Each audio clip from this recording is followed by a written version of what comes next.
Hey, this is Fiona, and in this video, I want to talk about how I structure a hand analysis session.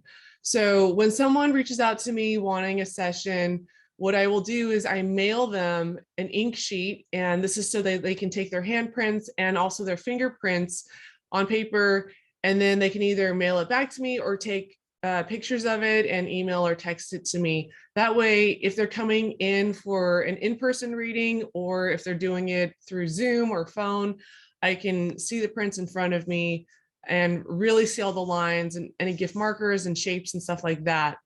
So once I get the prints back through either through email or if you take a picture of it, that's when we set up a session. So in the reading, I look at two very different psychologies. One is the soul psychology and the other is your personality psychology. So remember, the soul psychology is in the fingerprints. The fingerprints do not change, whereas the hand shape and the lines do change. Now remember, this is a very big difference in palm reading versus hand analysis. Hand analysis looks at the fingerprints in addition to the lines and the hand shape. But just know that personality psychology, what's in your hand, line-wise and the hand shape does and can change over time. I've seen gift markers change. I've seen lines that have disappeared. I've seen lines that have appeared on clients that have gotten readings, down the road. We look at both the soul psychology and also the personality psychology, and then how are they connected, right? Your personality is the vehicle for which your soul's agenda is going to be coming through. And then I also look at if there's any gift markers in the hands, any other lines that might be challenging lines for the person, for the owner of those to kind of deal with, and tools and stuff like that that can help them work through that. When you put together the soul psychology and the personality psychology, you basically get a present day map of your soul's agenda.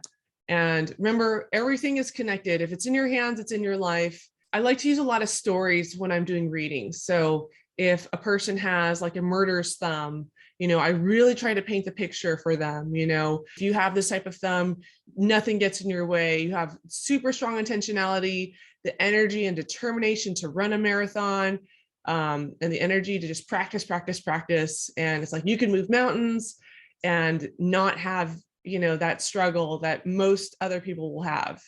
So I really try to paint that picture. And then, there's always good news and bad news for everything, for every marker in the hand. There's no like, oh, this is good, this is bad. There's always a good news and bad news possibility for that. And it's how you basically inhabit your life purpose, your life lesson, your school, and all these other gift markers in the hands. It's how you decide to maneuver and go about your life with these things now that you know them. There's always an evolved way of kind of expressing markers and life purposes and life lessons and schools. And then there's the unevolved way of expressing those things.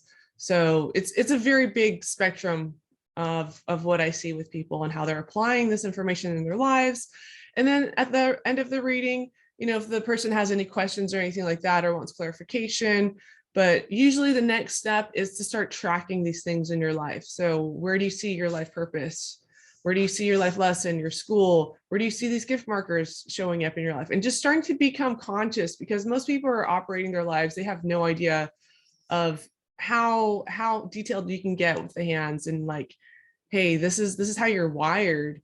Now that you know this information, you can make choices as how you respond or react to certain things that happen. Remember, everything, it's your life purpose, your life lesson, your school, non-circumstantial. It's going to happen wherever you go. No matter who you're with, stuff is going to happen.